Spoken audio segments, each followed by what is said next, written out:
SALASYA.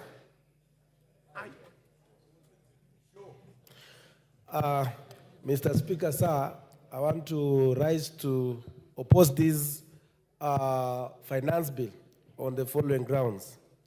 Number one, I think there is a very big problem in this nation. And you will note that when we did the finance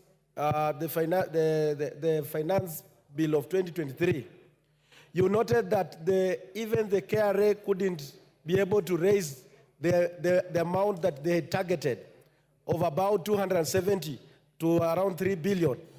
But as members of the Kenya Kwanza, they have accepted that to move on and even bring the new amendments without asking serious question, why did we not collect enough money during that particular period? Another question that these members of Parliament of Kenya Kwanza are not asking themselves is that the timing of this finance bill is not good, and it's not showing a good picture to this nation. And you have seen the President of Kenya moving all over the world, trying to bring the investors here. But you will realize that whatever is happening in this country is being carried viral to the entire world. Is saying that Kenya is a country that cannot be predicted when it comes in terms of the taxation. Members of Parliament today, as we are here, you have noted that most of the people there, they are not happy. And we are elected by those people to represent them. By coming up and even bringing and even going ahead and bringing more taxation on digital content creators. And that is the only area that most of the young people who does not have the job opportunities, they are lining there. It is very much unfair.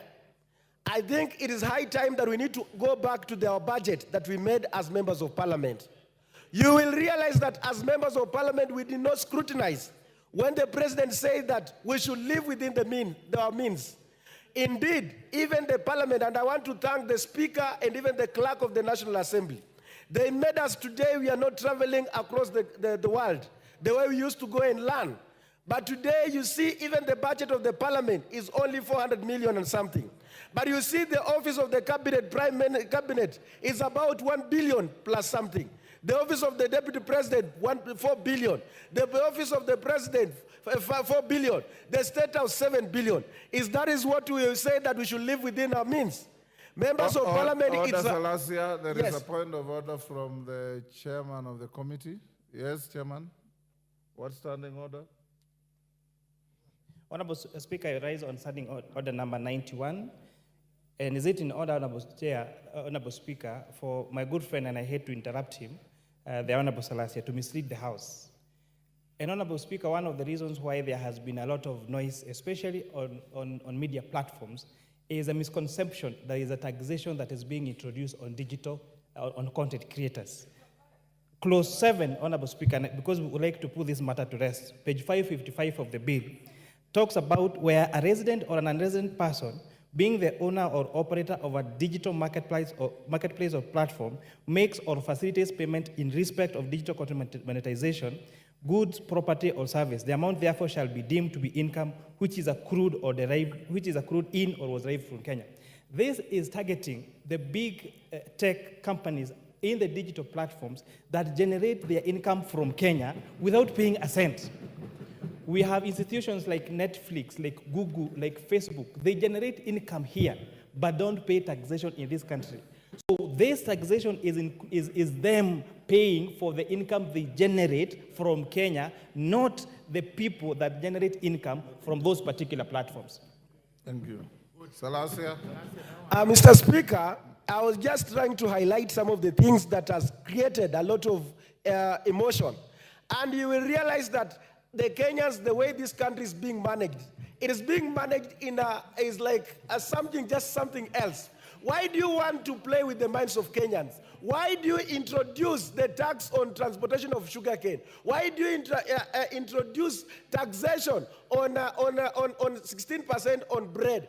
You want to attract the emotion of the Kenyans and you retreat, but then you have another agenda on that. That's why, Mr. Speaker, sir, I want to ask this House that now we cancel all this bill, we go back to the budget, we start now from there, we see we cut off, and then we start from the scratch. But this matter of bringing another new finance bill when the Kenyans are still struggling with the previous finance bill is like we members of parliament, we are doomed. We are doomed. Members of parliament, we are doomed. I'm telling you, we are doomed. Watu wa Kenya Kwanza mmenisikia? Honorable SALASYA, there is a finance bill each and every financial year. So even next year there will be a finance bill. The following year there will be a finance bill. So it's good for you to know that as well. It's just I'm informing you. Yes. Honorable Justice Kamei.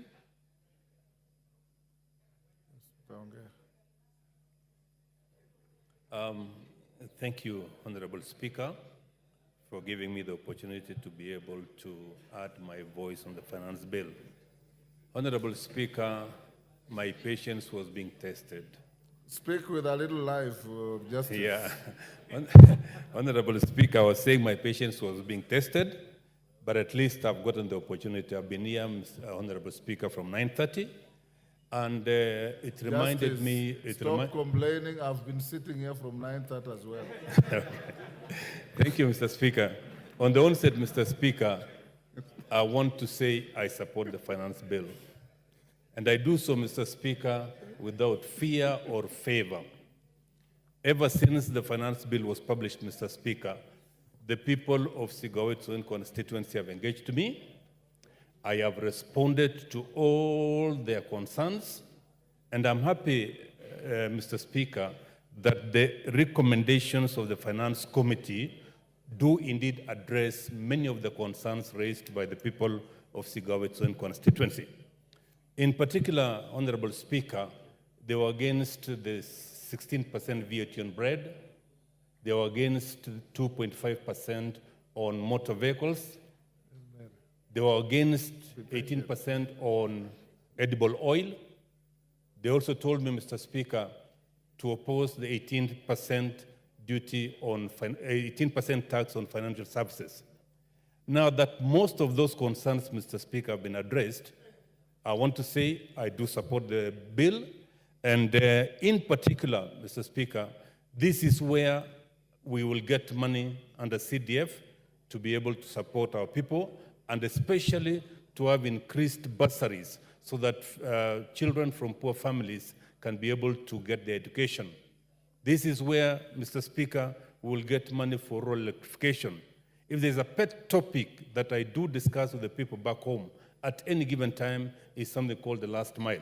Mr. Speaker, the amount of 50 million shillings given to each constituency under the last mile program will go a long way in making sure that our people get electricity. Mr. Speaker, in addition, the people of my constituency do grow cane.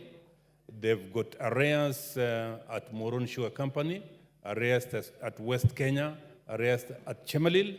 And Mr. Speaker, in this budget, we now have money to be able to pay farmers the arrears which has been there for a long time so that they can be able to get their money, which has been held by these companies for a long time.